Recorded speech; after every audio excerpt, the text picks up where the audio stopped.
He's quirky, he's interesting, he's loyal, funny and kind.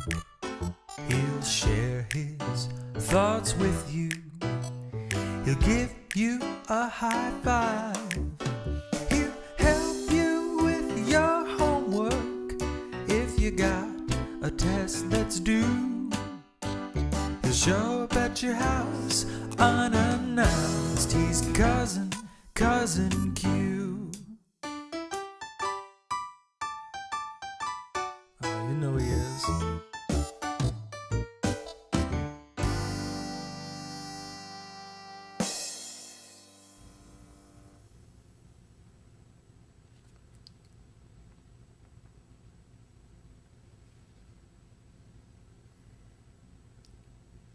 Hey everyone, it's Cousin Q. Q stands for Quentin, which means 5. And I'm a whole lot older than 5. But I'm young at heart. That's what counts. That's what my mama says. Which reminds me, she might be about done with my laundry. Well, today I'm thinking about poetry.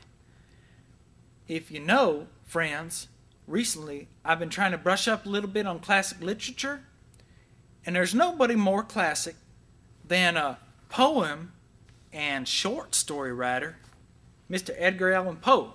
I call him Eddie Poe. Eddie Poe. Well, Mr. Edgar Allan was from right around these parts, not too far away from here. Richmond, he lived. Baltimore, he's known in these areas. Not quite sure exactly. I googled him, but it took me longer than I expected. I was at the public library because I don't have a home, and I was just trying to Google in some Edgar Allan Poe information. But unfortunately, I only had about 5 minutes because I was a little too loud.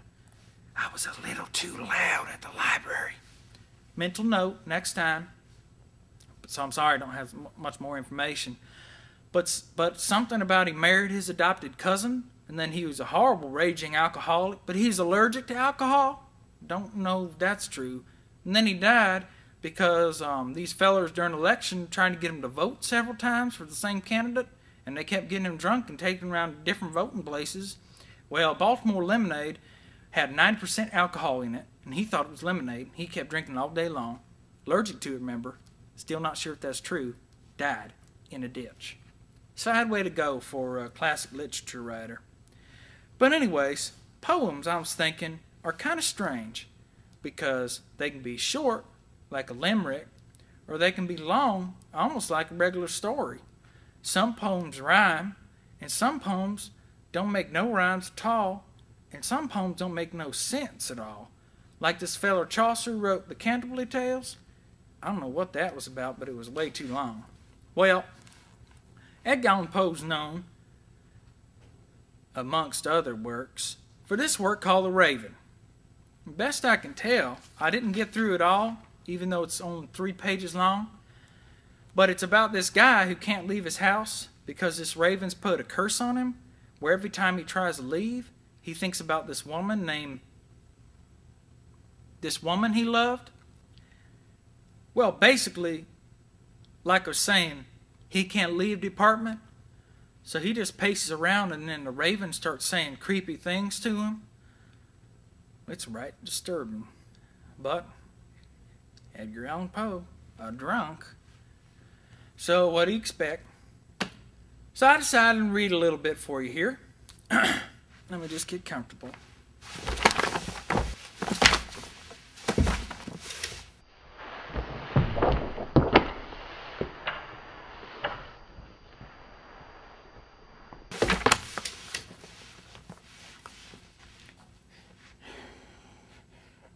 There's a raven right there. Right there.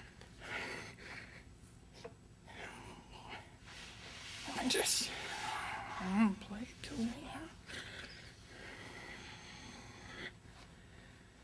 I'm allergic to freaky things.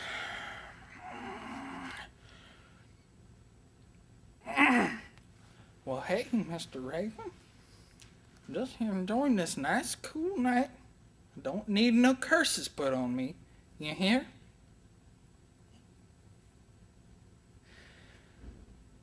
All right.